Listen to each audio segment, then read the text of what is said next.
大家好啊 ，Wow 電視影評今日講下咧 The Drama 戲劇性婚禮啊，即係本身冇諗過睇嘅，但原來係 A24嘅時候有空檔咧，咁都支持下，因為我都係叫半個 A24粉絲啦，佢差唔多所有作品都已經睇過，差唔多啦。導演之前嘅作品我哋冇睇過嘅，咁但係 Robert Pattinson 佢之前嘅蝙蝠俠啦，或者係吸血世紀咧都略知一二嘅。咁 Zendaya 咧，咁佢第三代蜘蛛俠嘅 Mary Jane 啊嘛，咁其實都認識佢。June 嘅裏邊咧都 OK 啦，咁我而家發現咧，其實佢嘅演技咧都多變化嘅，都細膩多變化，唔錯嘅。IMDB 咧俾佢7.5分 Rotten Tomato 啦，影評人係77%，觀眾滿意程度去到80嘅，咁我自己其實都可以俾到7之間啦，其實都唔錯。咁一向咧就先讚後彈，讚係咩咧？我自己覺得個劇本咧都寫到有張力嘅，佢哋拍得出個張力，都有佢嘅娛樂性㗎嚇。我自己個人認為咧，對比之前嘅 In Our Time 咧或者 Materialist， 可能係更加好都未定嘅。因為前者咧 In Our Time 佢即係講緊其實一對情侶去到夫妻最後老婆生 cancer 咁樣樣，因為現實裏邊有好多唔如意啦。後者 Materialist 啦，即係講到愛情與麵包呢種老生常談嘅掙扎。你今次咧就講緊係結婚前嗰個禮拜點樣去預備，即係真實嘅裏邊你有好多個猜疑啊，或者去到信心崩潰嘅時候點樣算呢？咁呢一方面我覺得係寫得更加到肉、更加寫實嘅嚇。另一方面我覺得值得讚咧，就係其實過去俾到我哋嗰個罪債到今天我哋點樣選擇咧？其實不論你係啱啱初戀啊，或者係結婚，或者結咗婚好耐咧，啲題目都值得探討嘅。而正正就喺個過去嗰方面嘅重擔或者罪債咧，就同前日所睇嘅我們不是什麼咧，有互相輝映或者 echo 嘅地方，咁應該附錄嘅裏邊咧先再講。其實坦白講，其實人人都有罪㗎啦。我哋唔會自命清高之餘，同一時間咧又唔係話放縱自己，還人人都有罪㗎啦。佢話放任而為又唔係咁嘅意思。但係同一時間又唔係自命清高咧去指控其他人，因為自己其實某程度某方面都有唔同嘅罪責嘅。但係如果係咁嘅時候，我哋點去攞翻個平衡咧？戲裏邊咧，佢又話 start over again， 佢好形象化咁講 start over again 嘅。咁但係彈位裏邊咧先再講啦。另一個讚咧就係其實圖畫說故事好唔錯嘅。譬如話你翩翩起舞嗰度啦，即係水乳交融嘅狀態一樣，好唔錯。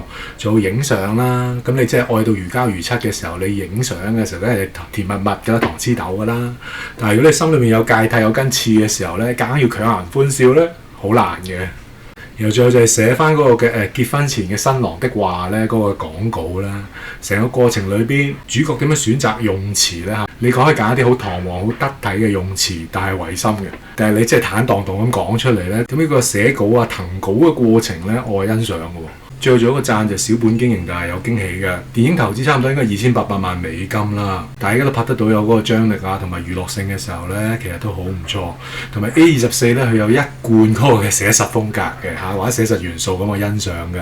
即係寫實係咧正常情況，我哋未必做錯事，但喺大壓力之下咧，好容易我哋會做錯決定、做錯事㗎。咁呢個位咧都係好寫實嘅。咁但係依家就唔講得咁多啦，講得太多嘅時候俾我劇透啦。但係有寫實、有娛樂性、有去文藝嘅地方咧，唔會悶親你嘅。咁嗰個氣氛咧係一路帶住你嘅。佢有講到啲 good five、bad five、party five。咁佢嗰個 vibe、個氣氛一路帶住你嘅嚇。你喺度期待嚟緊個大龍鳳係咩咯？佢個戲名就係講 drama 啊嘛。咁好啦，嚟到少少談多多趣啦。咁我只係俾到7分度咧，因為始終你戲名就係叫 The Drama， 咁你預咗係有 drama 有大龍鳳出現㗎啦。即係譬如話偏偏嗰啲核心人物喺嗰個時候嗰個地方出現，偏偏有啲説話你唔好講啦，你偏係要嗰個時候講，咪變咗核彈咯。你預咗係核彈㗎啦，係咪啊？咁所以呢啲位咧就冇辦法啦。你當可能係似 TVB 咁樣，特登係將嗰個問題一路推上高峰咁樣。當然你 drama 嘅要咁樣推上高峰先好睇㗎啦。咁整體而言咧，我中意佢嗰個寫實，但係某一啲位可能有啲夾硬嚟，或者可能較做作嘅時候咧，就有啲扣分地方啦。其實喺個角度咧，有啲問題其實唔係咁大不了，但係咧電影有啲角色咧就夾硬喺度炒作咯。呢個位都要扣少少分啦。究竟將咩問題炒作咧？咁我喺度唔講啦。另一個彈位啦，即係男主角咧，有啲影評都話咧，即係御用嘅 M 男，時時都俾人打。佢上一套咧，去死吧我的愛 Die My Love 咧，應該都係俾阿 Jennifer Lawrence 家暴嘅。咁上一次我知道咧，阿 Jennifer Lawrence 會剝我就唔睇啦。喂，大佬啊，你一把年紀唔好再剝啦。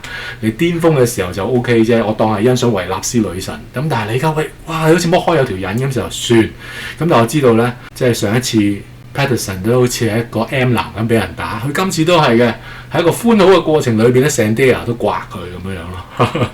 因為裏邊都俾人鬧㗎，一個廢柴啊，冇用啊咁樣。之後我自己喺度諗緊，喂，你做個蝙蝠俠嘅喎，係咪有損形象咧？陰公嚇，一個 M 男蝙蝠俠有少少，我覺得係自作孽嘅。即係講真，如果你唔中意俾人哋刮嘅時候，你又講出嚟咯，係咪啊？咁你講咗出嚟之後，仲俾人刮，咁點咧？咁你要繼續講同埋堅持啊嘛，同埋保持距離等等啊嘛。除非對方真係承認錯處啦，唔好再咁做嘅時候。如果唔係咧，喂，真係唔好行埋啦，因為嗰個人你都唔知會嚟緊俾佢家暴嘅係咪啊？即係你結婚前都係咁俾佢刮，咁結婚後咧唔係刮咁簡單㗎啦噃。咁你冇理由中個頭埋去㗎嘛。所以呢一方面咧，我自己覺得佢多少少太 M 男啦或者時時都咁 M 男嘅時候咧，個角色定型咗啊，咁都定型咗個故事嘅。咁呢個係扣分地方嚟。同埋頭先咧，第一個彈位就有啲大龍鳳你預咗咧，即係譬如就係啦，你某某有啲説話唔好講，你偏要講。唔好喺嗰個環境講，你偏係嗰個環境講嘅時候咧，真係自己攞嚟嘅喎。當然你可以賴咗係飲醉酒嗰啲，即係其中一個 stand-up comedian 咧，棟篤笑我好中意嘅就 Gabriel Iglesias，佢都話咧，你結婚前最好係點咧？最好就去酒吧咧灌醉對方，你酒後吐真言啦。咁啊真係酒後吐真言嘅時候咧，都大鑊嘅。有啲位咧係你要坦誠，但係咪嗰個時候坦誠咧？係咪嗰個環境嗰度講咧，未必係最合適嘅噃。仲有咧，我自己覺得第三個彈位咧，有時就係嗰個朋輩影響力嘅，有時未必只係年青人嘅時候咧先有嗰個嘅 peer pressure 嘅問題。其實成年人嘅世界裏邊同樣都有個 peer pressure 嘅，你工作環境裏邊你有都係你嘅朋輩壓力㗎嘛。可能譬如舉個例，大家話去蒲咯，咁你去唔去蒲啊？你唔去蒲嘅時候，可能俾人哋杯葛㗎啦，俾人哋可能 bully 㗎啦。簡單就係 isolate 咗你啦，marginalize 咗你啦。咁但係長遠嚟講，可能真係唔再侵你玩嘅喎。咁其實朋輩壓力呢樣嘢咧，我覺得都值得講嘅。其實你成人世界或者工作環境咧，同樣都有呢個問題嘅，我哋都要處理。咁正正就係咧，嗰個朋輩嗰個嘅壓力同埋影響咧，其實咧都環環緊扣咗唔同嗰個主角嘅關係嘅。咁但係我自己覺得咧，係有啲黃金位可以再發揮呢個朋輩影響力呢個問題。即係主角佢點樣有朋友之外，又唔好俾朋友影響咧。我覺得呢個位可以再轉入一啲，咁啊成套戲咧就會更加深入都未定嘅。做最後一個彈位就係頭先我講咗 Patterson 啦，咁依家講咗個 Zendaya。咁始終 Zendaya 咧，我覺得佢有演技，咁但係咧，始終個外形就真係唔係咁討好。我唔可以話佢唔靚，但係未去到咧，即係以前咧上得熒幕嗰種靚嘅級數啦。我可以用翻即係蔡瀾話齋。如果有一種女星靚到係連其他女人都擰轉頭望佢，就真係靚啦。即係正常靚女嚟講，男人實望噶啦。但係如果有個女星係靚到連女人都望佢咧，哇！呢個女星真係靚。咁但係一成啲人咪去到呢個級數啊？好明顯唔係啦。同埋個身材又平平無奇嘅時候咧，真係吸引唔到去睇，反而有啲係扣分位。不過咁講，有時佢咧著到有啲嘅晚裝啊，或者有啲影嗰啲嘅硬照咧，其實都靚嘅。不過就係限於某一個角度咯。咁先靚咯，咁就死人啦！咁冇辦法啦，喺個時代裏邊咧，佢真係揀一啲唔係最靚嘅人嚟做女星，咁冇辦法啦。所以總結嚟講咧，我自己覺得個劇本啦，各方面嘅演員嘅演繹咧，甚至嗰個嘅結局都好咧，我覺得可以俾到7分嘅。你唔睇到尾咧，你都唔知係點樣樣。究竟個大龍鳳係最後去到即係山崩石裂嗰種啊，定係話都可以係一個叫 happy ending 咧或者一半咧？你唔睇到最後都唔知嘅。咁所以我哋就賣個關子。咁就唔講住咁多啦因為始終頭先負評嘅時候咧，都引啲例子都被劇透。咁最後去到附錄啦，哇，全劇透嘅，咁所以就要慎入啦。因為我會對比翻咧，我們不是什麼咁無端端又做乜係講翻我們不是什麼咧？一來係前天睇啦，咁仍然係記憶猶新啦。咁當我今朝再睇早場嘅時候咧，咁無形有一個對比喎其實都有 overlap 嘅地方㗎，即係舉個例，當你生活遇到唔如意嘅時候咧，你會點樣選擇咧？其實不其然都係有4個選擇啫嘛一係就冤有頭債有主，咁冤有頭債有主嘅時候，一係你揀一個正確嘅方式去處理咯，可能係法律訴訟咯 ，OK， 法庭見咯，或小額錢債咯呢個就係冤有頭債有主一個正確嘅方法。咁唔正確嘅方法係點啊？咪玉石俱焚攬住一齊死咯，或係即係攞刀劈你啊！好有啲即係悲劇係咁樣噶啦，或者即係一齊攬住死啦咁樣啦嚇，呢啲都係咁樣。冤有頭債有主，正確方法唔正確方法。好啦，一去到冤冇頭債冇主，但又正確嘅方法係點咧？乜都唔理咯，戇居居咯，繼續咧係做一個受害者嚇。即係用啱嘅方法減壓或者忘記佢咯，出身汗做個運動焗桑拿諸如此類啦。咁啊冇頭冇主冇所謂，你借咗錢俾人，人哋唔還你，算啦唔緊要啦，唔理啦咁樣樣。咁啊冤冇頭債冇主唔理，咁呢個都係一個方法嚟嘅。咁啊即係長痛不如短痛，就不如唔好理佢啦。咁最 worst 嘅就係冤冇頭債冇主攬炒，就係咧我們不是什麼嗰度啦，乜都唔理啦，總之係社會嘅錯，所有人咧冇一個係無辜㗎咁樣樣，哇！咁但係我就係想探討翻咧，就算冤有頭債有主，係咪一個啱嘅方法或者唔啱嘅方法咧？頭先我講翻男主角嗰度咧，其實我哋要坦誠係真嘅，你結婚前要坦誠啊，咁但係你坦誠到咩程度？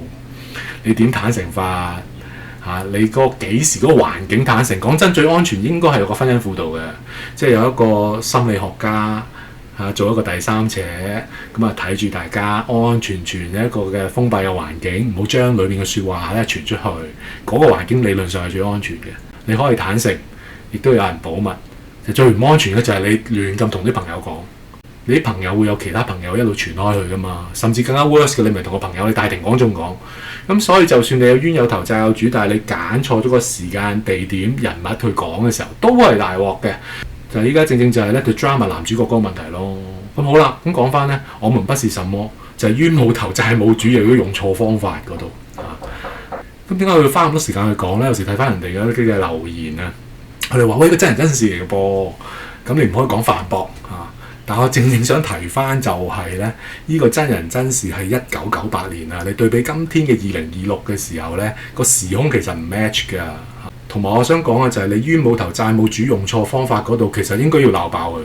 譬如有啲師兄又話啦，嘿，有啲唔理性攬炒嗰啲阿爸殺咗自己嘅老婆，再殺自己仔女，再自殺嗰啲點？我梗係知有啦，我梗係知唔理性啦，所以我哋咪鬧爆嗰個男人咯。但我想問，我哋有冇鬧爆嗰個喺武漢公共汽車引爆炸彈嗰對同志情侶啊？冇啊嘛，咁呢個係咪唔係咁公道，唔係咁公平啊？呢個我想提出嘅一樣嘢。同一時間咧，你仲係強化咗喺2月14號咧，俾到一個好凄美，好似一個愛情包裝嘅時候咧，我覺得呢個第二個嘅唔公平同埋失衡嚟嘅喺個角度第三個唔公平同埋失衡咧，坦白講係難聽，係政治唔正確噶啦。講真，你人生被人壓迫，唔願意俾人歧視，大把啦，屢見不鮮啦，都唔知係得你啦。係咪我就要咁樣冤冇頭債冇主咁樣用個錯誤嘅方法啊？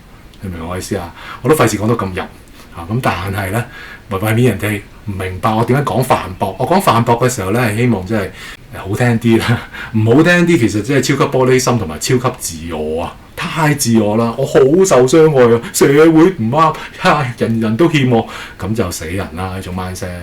所以咧，其實坦白講，有時我哋人生裏邊咧都要搞清楚，即係邊個係冤個頭喺邊度，債主喺邊度，即係唔可以咧唔揾個債主，但係變咗人人都係我債主嘅時候咧，咁咪真係認知上面出問題咯同一時間你唔知個問題喺邊度，你個解決方法都揾錯㗎啦，一定。咁呢個係咧我自己一個嘅反思嚟嘅啫。不過講到尾咧，我其實欣賞電影啦，即係無論我們不是什麼，或者係今日呢度嘅 drama 戲劇性婚姻嚟講咧，佢有探討人性嗰個黑暗嘅。即係有時都唔好咁自高，就係如果我落喺嗰個位，會點做咧？有時可能都係逼到自己黐線都未定嘅。咁我哋咪要承認佢哋黐咗線咯。但我哋冇咁講過啊嘛。我哋只咁鬧嗰個可能同屋企人攬炒嗰個阿爸係黐咗線好自私咁。武漢公車嗰對咧，你都要講翻呢樣嘢，咁先夠平衡同埋先夠全面咯。你明我意思啊？就唔係話係啊，係會咁發生㗎啦，係唔合理㗎啦，係社會嘅錯咯，係逼到你咁樣，咪逼到佢哋黐咗線咯。但係有時喺黐咗線之前，有冇啲位係可以解決到？可能係解決到嘅，可能係解決到嘅。譬如我用翻今日嘅 drama 嚟講咧，佢有講到一個方法嘅。佢話重新開始嗰樣嘢，我覺得有可能係其中一個方法，但係頭先我冇談到，亦都未必係一個方法嚟嘅。連電影都有交代到點解唔 work，亦都點解可以 work。咁其實我都欣賞佢 A24咧都寫實嘅，佢冇講清楚個答案俾你聽，但係呢個都係其中一個可能嚟嘅嚇。同埋頭先我正正就有個談位就係個朋輩嗰個影響啦。你冇一啲好嘅朋友，可唔可以揾翻啲好啲啊？正正喺裏面咧，每一個女角咧，即係嗰啲所謂朋友咧，都係靠害嘅其實啊。咁但係講真，如果你揾到啲好嘅朋友，有質素嘅朋友咧，即係去咗我一個年紀咧，我唔但求個 quantity 噶啦，我係但求 quality 嘅啫。講真，即係交到心嘅朋友咧，可能喺香港係得一個度，一個起兩個字，然後去到外國移民咗得一個就冇啦。咁但係我唔介意啊。咁我情願咧要有質素嘅朋友，有時有好嘅朋友咧會揦勒住你嘅，有時有好嘅朋友咧可能真係忠言逆耳去提你嘅，就唔係有一啲咧係靠害嘅、陰你嘅、累街坊嘅，咁啊死人啦！不過可能而家講多咗啦，咁啊暫時要停一停啦。如果你喜歡上分享，請 like、share、subscribe，多謝各位，拜拜。